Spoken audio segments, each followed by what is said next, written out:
कर रहे हैं क्रोमोसोमल थ्योरी ऑफ इनहेरिटेंस। तो सबसे पहली चीज ध्यान रखना, क्रोमोसोमल थ्योरी ऑफ इनहेरिटेंस जो है ये थ्योरी दी है Walter Sutton and Theodor Boveri ने। किसने दिए? Walter Sutton and Theodor Boveri. This theory was given by Walter Sutton and Theodor Boveri. कब दी थी ये थ्योरी? ये थ्योरी दी थी बेटा 1902 में। अगर तुम्हें ध्यान हो तो हमने कहा था कि 1900 से पहले मेंडल की रिसर्च को रिकॉग्नाइज नहीं किया गया था। क्यों रिकॉग्नाइज नहीं किया गया था? क्योंकि उस टाइम टेक्नोलॉजी में इतनी ज़्यादा एडवांसमेंट नहीं थी। जैसे जैसे टेक्नोलॉजी में एडवांसमेंट आई वैसे वैसे क्या पॉसिबल हुआ? डिस्कवरी ऑफ क्रोमोसोम हुई। ठीक है, हमने न्यूक्लियस के अंदर एक ऐसी स्ट्रक्चर को ऑब्जर्व किया जो डिवीजन से जस्ट पहले डबल होती है और फिर वो हाफ हो जाती है। क्या हो जाती है? हाफ। ठीक है, तो एक ऐसी स्ट्रक्चर को हमने ऑब्जर्व किया due to advancement in microscopy nucleus के अंदर that appear to be double and divide just before each cell division. हर सेल डिवीजन से जस्ट पहले क्या हो जाती है? डिवाइड हो जाती है। और इस स्ट्रक्चर को उन्होंने क्या नाम दिया? Chromosome. This structure is called chromosome. ठीक है बेटा, क्रोमो वर्ड किसके लिए होता है? कलर के लिए। ठीक है, that means chromosome means coloured bodies. क्यों कह रहे हैं इनको कलर्ड बॉडीज? बिकॉज अगर हम स्टेनिंग करें तो स्टेनिंग के बाद हम इनको विजुअलाइज कर सकते हैं। तो they can be visualise by staining, इसलिए इनको क्या नाम दिया गया? क्रोमोसोम नाम दिया गया। कलर्ड बॉडीज इनको नाम दिया गया। ठीक है, 1902 तक वोल्टर एंड सूटन ने क्रोमोसोमल मूवमेंट को भी स्टडी किया। किसको स्टडी किया? Chromosomal movements during meiosis. ध्यान से सुनना, अब तक मैंने क्या क्या बताया, रिपीट कर रही हूं मैं कि chromosomal theory of inheritance was given by Walter Sutton and Theodor Boveri in 1902। और ऐसा पॉसिबल कैसे हुआ? क्योंकि टेक्नोलॉजी में एडवांसमेंट आई। 1900 के बाद टेक्नोलॉजी में एडवांसमेंट आई और टेक्नोलॉजी में एडवांसमेंट आने की वजह से हमने न्यूक्लियस के अंदर एक ऐसे स्ट्रक्चर को ऑब्जर्व किया जो पहले डबल होती है और उसके बाद डिवीजन से जस्ट पहले हाफ हो जाती है। और उस स्ट्रक्चर को क्या नाम दिया गया? क्रोमोसोम। इसको क्रोमोसोम वर्ड क्यों दिया गया? क्योंकि अगर हम स्टेनिंग करते हैं तो ये कलर्ड हो जाती हैं, तो इनको हम इजीली विजुअलाइज कर सकते हैं, देख सकते हैं, तो इनको नाम दिया गया क्रोमोसोम। 1902 तक क्रोमोसोमल मूवमेंट जो होती है, मियोसिस में क्रोमोसोम कैसे मूवमेंट शो करते हैं वो भी हमने ऑब्जर्व किया। जैसे कि आपने +1 में सेल डिवीजन पढ़ा है, माइटोसिस एंड मियोसिस। तो आपने देखा होगा माइटोसिस एंड मियोसिस के दौरान क्रोमोसोम कैसे मूवमेंट करते हैं, कैसे पेयरिंग करते हैं, फिर उनके अंदर सेग्रीगेशन होता है, मियोसिस में अलग मूवमेंट होती है। तो वो सब हमने कब ऑब्जर्व किया? मियोसिस में ऑब्जर्व किया। अब हम आ रहे हैं नेक्स्ट पार्ट की तरफ, contribution of Walter Sutton and Theodor Boveri. Walter Sutton और थियोडर बॉवरी का क्या कंट्रीब्यूशन था जेनेटिक्स के अंदर, तो वो हम देखेंगे।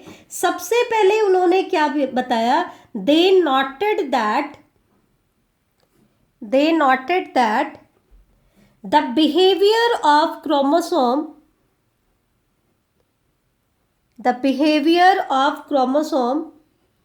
was parallel to the behavior of gene इन्होंने क्या नोटिस किया कि क्रोमोसोम का जो बिहेवियर है वो किसके पैरेलल है, जीन के पैरेलल है। अभी हम आगे देखेंगे कि किस तरीके से उनमें पैरेललिटी आती है। तो एक तो कंट्रीब्यूशन इनका क्या था कि उन्होंने ये बताया कि behaviour of chromosome was parallel to the behaviour of gene. ठीक है, क्रोमोसोम का जो बिहेवियर है वो किसके पैरेलल है, जीन के पैरेलल है। ठीक है, तो ये चीज किसने बताई थी, आपकी Walter Sutton and Theodor Boveri ने। इसके बाद और इसने क्या बताया, they use chromosome moment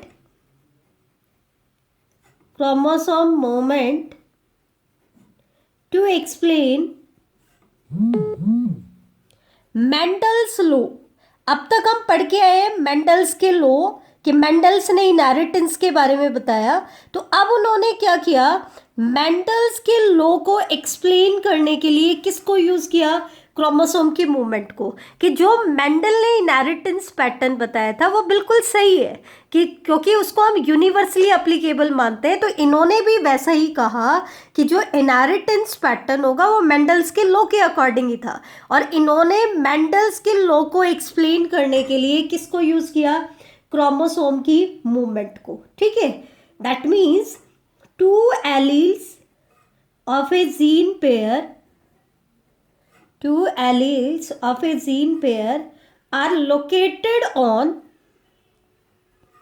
are located on homologous sites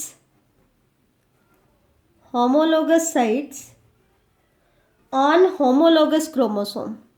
अब ये मतलब क्या है, ये होमोलोगस साइट क्या है, होमोलोगस क्रोमोसोम क्या है, ये मैं आपको बता रही हूँ, ध्यान से सुनना।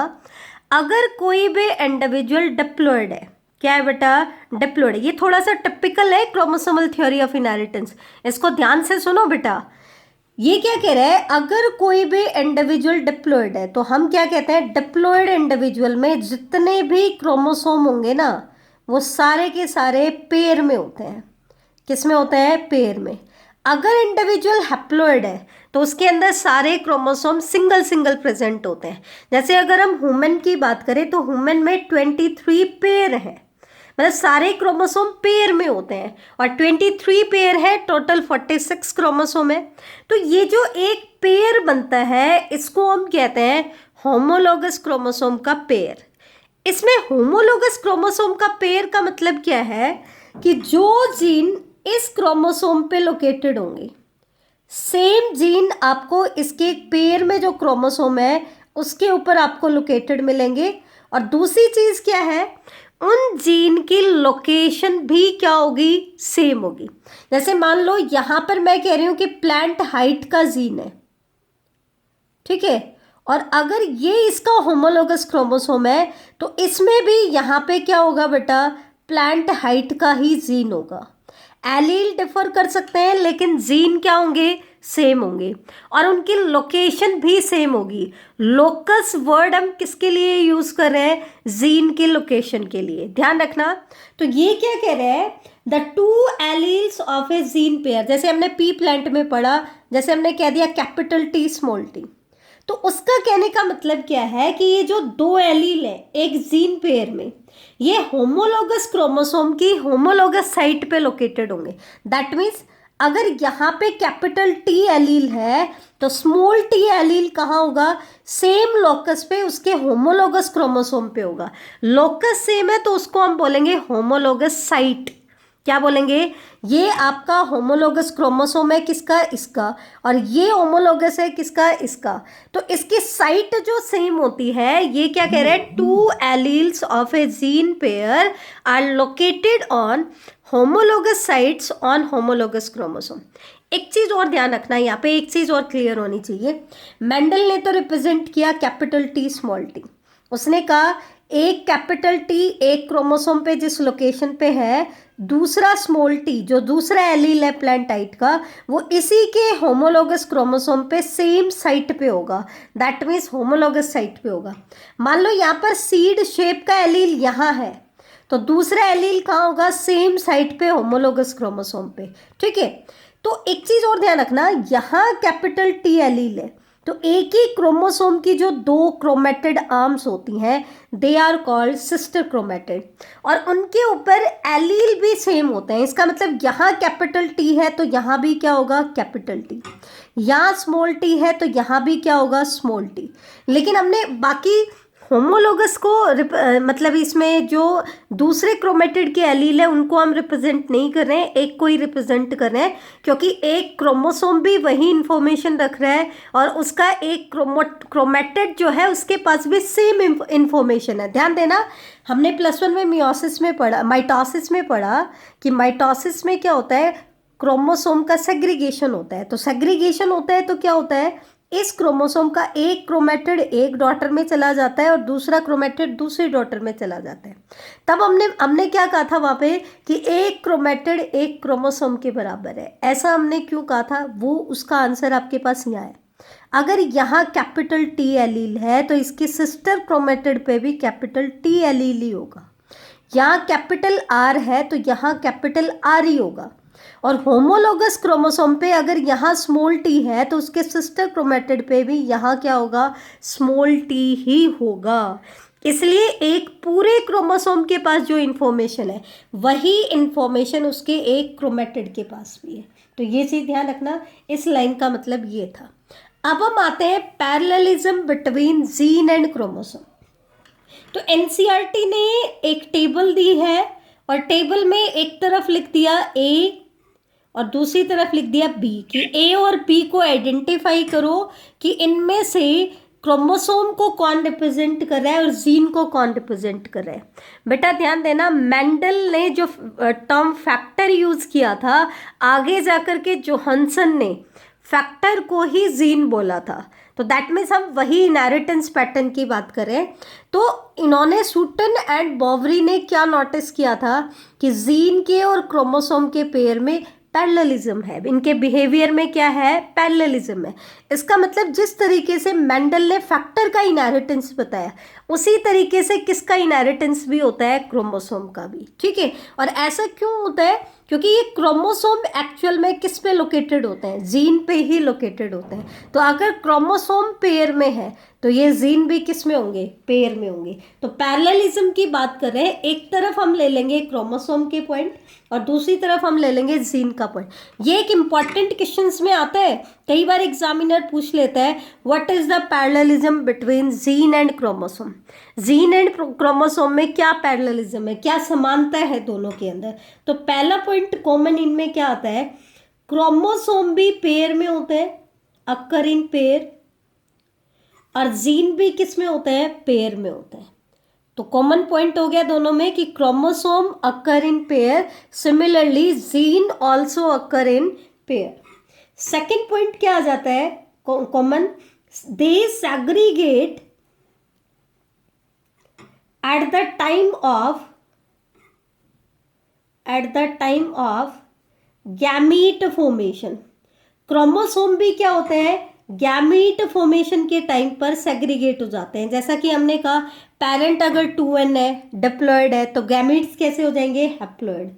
ठीक है, और वो गैमीट फॉर्मेशन में किस तरीके से सेग्रीगेट होते हैं, such that only one of each pair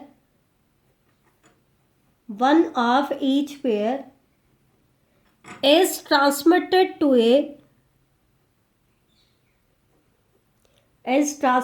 to a gamete. Similar चीज हमने किस में पढ़ी है बेटा, जीन्स में भी। जैसे हमने एलील का पेयर पढ़ा था, हमने क्या पढ़ा था, अगर हमारे पास एक एलील का पेयर है और ये पेरेंट गैमीट बनाएगा तो हमने क्या कहा था, हर पेयर में से एक एलील एक गैमेट में जाएगा और दूसरा एलील दूसरे गैमेट में जाएगा। डाई हाइब्रिड लें, ट्राई हाइब्रिड लें, तो जो एक पेयर होता है उस हर पेयर का एक एलील एक गैमेट में जाएगा। जैसे हमने डाई हाइब्रिड में भी गैमेट बनाए थे, capital R small R, capital Y small Y. तो इसने 4 गैमेट बनाए, capital R capital Y, capital R small Y, small R capital Y and small R small Y. सभी में हमने क्या देखा, आर वाले पेयर में से एक एलील है वाई वाले पेयर में से एक एलील है, तो हर पेयर का सिर्फ एक ही एलील होगा। तो सेम बिहेवियर किसका होता है, क्रोमोसोम का, कि जो जितने भी पेयर हमारे पास हैं, जब वो पेरेंट गैमीट बनाएगा तो गैमीट में हर पेयर का सिर्फ एक ही क्रोमोसोम ट्रांसफर होगा। तो यहाँ पर भी क्या है, सिमिलरिटी आई, पैरेललिज्म आई। तीसरी पैरेललिज्म क्या आती है, ये थर्ड पॉइंट है, बाकी डिट्टो वर्डिंग सेम है बुक में क्रोमोसोम और जीन की। ये थर्ड पॉइंट हमें आइडेंटिफाई कराता है कि कौन सा जीन के बारे में बात कर रहे हैं और कौन सा क्रोमोसोम के बारे में। कैसे, यहाँ पे क्रोमोसोम में क्या कह रहे हैं, independent pair segregate independently of each other, independently of each other। और जीन में क्या है, वन पेयर सेग्रीगेट। यहां देखना, यहां पे लिखा है इंडिपेंडेंट पेयर, अभी मैं आपको बताती हूं, एक बार मैं लिख लेती हूं। वन पेयर सेग्रीगेट independently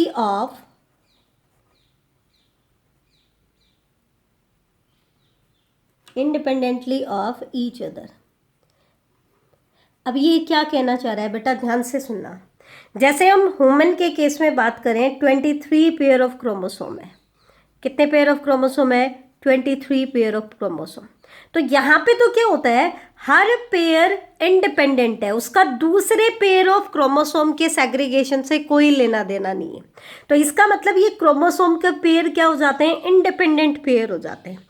तो इंडिपेंडेंट पेयर, ये इंडिपेंडेंट है, इस पेयर का इसके साथ कोई लेना देना नहीं है, इसका इसके साथ कोई लेना देना नहीं है। तो ये क्रोमोसोम के पेयर तो कैसे हैं, इंडिपेंडेंट, और इनका सेग्रीगेशन भी क्या करता है, एक दूसरे के ऊपर डिपेंड नहीं करता है। जबकि यहाँ पर इंडिपेंडेंट पेयर क्यों नहीं लिखा, उसका मैं कारण बताती हूँ। जैसे मान लो ये एक क्रोमोसोम है और ये इसका होमोलोगस क्रोमोसोम है। एक्चुअल में क्या होता है, जीन जो होते हैं वो इन क्रोमोसोम्स पे लोकेटेड होते हैं। जैसे यहाँ मान लो प्लांट हाइट का जीन है, ठीक है, तो यहाँ हो गया इसका रिसेसिव हेट्रोजाइगस कंडीशन हम दिखा लेते हैं। यहाँ पे मान लो वायलेट कलर के लिए है, तो यहाँ क्या हो गया, वाइट कलर के लिए। यहाँ राउंड कलर के लिए है, तो यहाँ क्या आ गया, रिंकल्ड कलर के लिए। मान लो हेट्रोजाइगस पेयर हम ले रहे हैं। तो एक्चुअल में क्या है, एक पेयर हमारे पास एलील का ये बना, एक ये पेयर बना और एक ये पेयर बना, लेकिन ये जो पेयर ऑफ एलील है ना, वो इंडिपेंडेंट नहीं है। क्यों, क्योंकि जब ये होमोलोगस क्रोमोसोम का पेयर सेग्रीगेट होगा तो ये सारे एलील सेग्रीगेट होंगे। ये डिपेंडेंट है एक दूसरे पे के ऊपर, क्योंकि ये एक ही क्रोमोसोम पे लोकेटेड है। तो ध्यान रखना, यहाँ पर हमने वर्ड क्या यूज नहीं किया, इंडिपेंडेंट पेयर हमने वर्ड यूज नहीं किया है। हमने क्या वर्ड यूज किया है कि वन पेयर। हालांकि इस पेयर ऑफ एलील का जो सेग्रीगेशन है वो इसके ऊपर डिपेंड नहीं करता है, लेकिन इन पेयर को हम इंडिपेंडेंट पेयर नहीं बोलेंगे। ठीक है, तो आई थिंक ये चीज क्लियर होगी। अब हम आगे चलते हैं। Sutton and Boveri argued that pairing and separation of a pair of chromosome would lead to the segregation of a pair of character that they carry। तो ये चीज़ हमने बताई दी है कि यहाँ पर जब ये क्रोमोसोम का सेपरेशन होगा तो इसके ऊपर जो एलील्स या जीन है जो पर्टिकुलर कैरेक्टर के लिए कोड करते हैं वो भी क्या हो जाएंगे, सेग्रीगेट हो जाएंगे। अगर ये क्रोमोसोम सेपरेट होता है तो कैपिटल टी स्मॉल टी से सेपरेट हो जाएगा, कैपिटल वी स्मॉल वी से, कैपिटल आर स्मॉल आर से। तो वो सारे के सारे कैरेक्टर जिनके लिए ये कोड करता है उनका भी सेग्रीगेशन हो जाता है। ठीक है, अब इसी में आगे हम चलते हैं। नेक्स्ट आता है behaviour of chromosome during meiosis. Meiosis के दौरान क्रोमोसोम का क्या बिहेवियर आता है। तो बेटा यहाँ पर हम कॉन्सेप्ट यूज करेंगे एनसीईआरटी का कॉन्सेप्ट जो आपने +1 में पढ़ा है।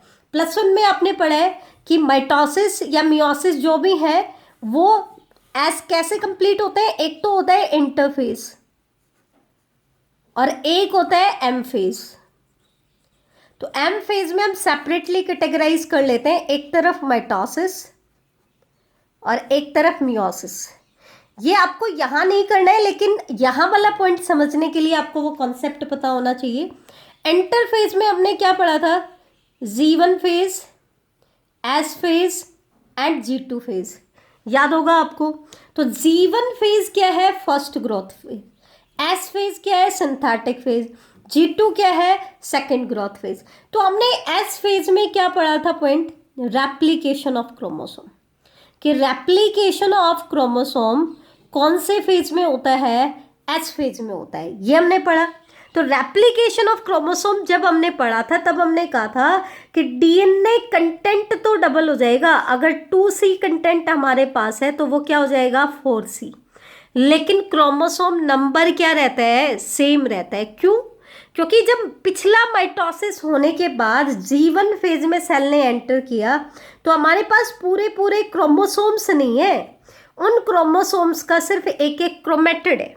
तो जब एस फेज में रेप्लिकेशन होता है, डीएनए कंटेंट डबल होता है, तो ये अपना पेयर का सिस्टर क्रोमेटिड बना लेता है। तो पहले इसके पास 2 क्रोमेटिड थे तो भी हम इसको 2 क्रोमोसोम के बराबर मान रहे थे। अब इसने डीएनए रेप्लिकेशन कर लिया तो इसने अपना सिस्टर क्रोमेटिड बना दिया, तो अभी भी ये क्या काउंट होंगे? 2 क्रोमोसोम ही काउंट होंगे। तो ये चीज़ हमने पढ़ी थी एस फेज में कि एस फेज के अंदर डीएनए कंटेंट डबल होता है लेकिन क्रोमोसोम नंबर क्या रहता है? सेम रहता है। फिर हम आए डिवीजन वाले फेज पे। तो माइटोसिस में हमने क्या पढ़ा था? 2 फेजेस पढ़े थे। एक पढ़ा था मेटाफेज। मेटाफेज में तो क्या होता है? सारे के सारे क्रोमोसोम जो होते हैं वो इक्वेटर पे अरेंज हो जाते हैं। किस पे अरेंज हो जाते हैं? इक्वेटर। ठीक है। फिर हमने एनाफेज पढ़ा। तो एनाफेज में हमने क्या पढ़ा था यहाँ पे कि हर क्रोमोसोम का जो काइनेटोकोर होता है अपोजिट पोल से अटैच्ड होता है, तो इधर वाला काइनेटोकोर से ये इसको इधर खींचेगा और इधर से इधर, तो क्या होगा? क्रोमोसोम स्प्लिट हो जाता है। और जब क्रोमोसोम स्प्लिट होता है तो हाफ सेंट्रोमियर और एक इसका क्रोमेटिड एक पोल की तरफ जाता है और दूसरा हाफ सेंट्रोमियर और दूसरा क्रोमेटिड किसकी तरफ? दूसरे पोल की तरफ माइग्रेट करता है। और जब वो माइग्रेट करते हैं तो क्या होता है? सेंट्रोमियर लीड करेगा, पोल की तरफ होगा, और आर्म्स ट्रेल करेंगी, सेंटर की तरफ होंगी।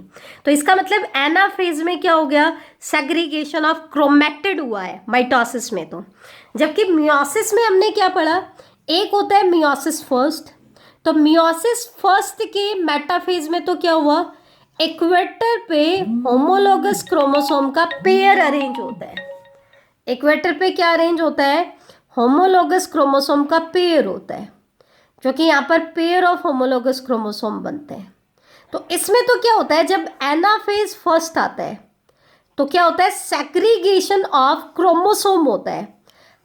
हर पेयर का एक पूरा क्रोमोसोम एक पोल की तरफ जाएगा और दूसरा जो क्रोमोसोम है वो किसकी तरफ? दूसरे पोल की तरफ। तो यहाँ पे क्या होता है? क्रोमोसोम नंबर हाफ हो जाता है। क्या हो जाता है? हाफ। और फिर जब एनाफेज सेकंड आएगा ना तो फिर क्या होगा? जैसा माइटोसिस में हो रहा था, सेग्रीगेशन ऑफ क्रोमेटिड होगा। तो ये आपका +1 का पार्ट था जो मुझे रिवाइज कराना था।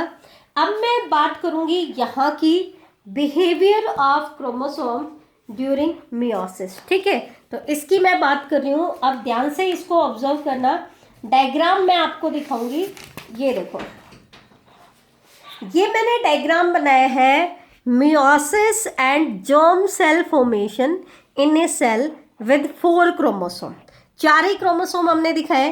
तो क्योंकि जीवन में तो क्या हुआ, पिछला एम फेज का जो रिजल्ट आया तो आपके पास सारे क्रोमोसोम के क्रोमेटिड है। तो देखो, एक ये क्रोमेटिड है, यहाँ सेंट्रोमियर है, तो एक आर्म छोटी यहाँ पे दिखाई हुई है, एक आर्म बड़ी दिखाई हुई है।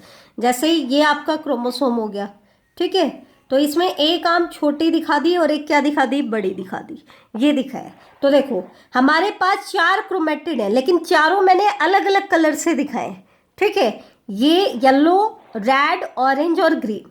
फिर एस फेज आया होगा बीच में, यहाँ पे एनसीईआरटी एस फेज को नहीं दिखा रही, तो एस फेज में क्या होगा, डीएनए का रेप्लिकेशन हुआ तो जैसा कि मैंने अभी बताया था, हर क्रोमोसोम अपना सिस्टर क्रोमेटिड बना लेगा, तो सिस्टर क्रोमेटिड बना लिया तो क्या होगा, ये भी पूरा क्रोमोसोम बन गया, ये भी पूरा बन गया, ये भी पूरा बन गया और ये भी पूरा बन गया। दैट मीन्स यहाँ पर हम रिप्रेजेंट करें 2 पेयर ऑफ क्रोमोसोम, एक पेयर को मैंने बड़ा साइज में दिखाया है, एक पेयर को छोटा दिखाया है, सेपरेटली डिस्टिंग्विश हो जाए, एक हमारे पास ये पेयर है और एक हमारे पास ये पेयर है। फिर इसने मियोसिस फर्स्ट दिखाया है, तो याद रखो अलग अलग फेज नहीं दिखा रहे, ये सीधा एनाफेज दिखा रहे हैं। तो मियोसिस फर्स्ट के एनाफेज में क्या होता है बेटा, सेग्रीगेशन ऑफ होमोलोगस क्रोमोसोम। अब यहाँ पे ये पेयर है ना क्रोमोसोम का, एक ये पेयर है, तो इनको देखो थोड़ा सा बैंड दिखा दिया पोल की तरफ, इसको इधर और इसको इधर, इसका मतलब ये सेग्रीगेट हो रहे हैं, क्या हो रहे हैं, सेग्रीगेट हो रहे हैं। तो इसका मतलब हर पेयर का एक क्रोमोसोम एक पोल की तरफ जा रहा है और दूसरा क्रोमोसोम दूसरे पोल की तरफ जा रहा है। फिर मियोसिस सेकंड में क्या आ गया, एनाफेज सेकंड, तो एनाफेज सेकंड में क्या बताया, सेल डिवाइड होगी 2 में, तो अब क्या होगा, सेग्रीगेशन ऑफ क्रोमेटिड होगा। तो इसमें क्या हुआ, एक एक क्रोमोसोम का एक एक क्रोमेटिड एक पोल की तरफ माइग्रेट करते हुए दिखा दिया, और दूसरा किस तरफ, दूसरे, देखो इसका एक क्रोमेटिड यूं बैंड दिखा दिया और दूसरा क्रोमेटिड नीचे की तरफ बैंड दिखा दिया, सेंट्रोमियर कॉमन नहीं है, दैट मीन्स ये सेग्रीगेट हो चुके हैं, क्या हो चुके हैं, सेग्रीगेट। सिमिलरली यहाँ दिखा दिया है। तो फिर जब इसके अंदर साइटोप्लाज्मिक डिवीजन होगा तो 2 से कितनी सेल बन जाएंगी, 4। तो ये दिखाया है meiosis and germ cell formation in a cell, ठीक है, विद 4 क्रोमोसोम। तो इसका मतलब यहाँ पे एंड एक्सरसाइज में पूछा भी गया है कि एनाफेज फर्स्ट में कौन सा इवेंट होता है, एनाफेज सेकंड में कौन सा, और एस फेज में क्या होता है। तो यहाँ पर हमने पढ़ लिया कि एस फेज में तो क्या होता है, रेप्लिकेशन ऑफ डीएनए होता है, ठीक है। मियोसिस फर्स्ट की एनाफेज में क्या होगा, पेयर ऑफ होमोलोगस क्रोमोसोम जो मेटाफेजिक प्लेट पे अलाइन है वो क्या हो जाएंगे, सेग्रीगेट हो जाएंगे। एनसीईआरटी मेटाफेजिक प्लेट पे अलाइनमेंट एनाफेज में ही बता रही है, लेकिन एक्चुअल में एनाफेज में नहीं होती है, वो मेटाफेज में होती है, लेकिन ध्यान रखना। फिर आगे मैंने क्लियर कर दिया है नोट्स में कि एनाफेज फर्स्ट में सेग्रीगेशन ऑफ होमोलोगस क्रोमोसोम होता है और एनाफेज सेकंड में क्या होता है, सेग्रीगेशन ऑफ क्रोमेटिड हो जाएगा, क्या हो जाएगा, क्रोमेटिड। एनाफेज फर्स्ट में सेग्रीगेशन ऑफ होमोलोगस क्रोमोसोम और एनाफेज सेकंड किसकी तरह हो जाएगा, माइटोसिस की तरह सेग्रीगेशन ऑफ क्रोमेटिड हो जाएगा, ठीक है।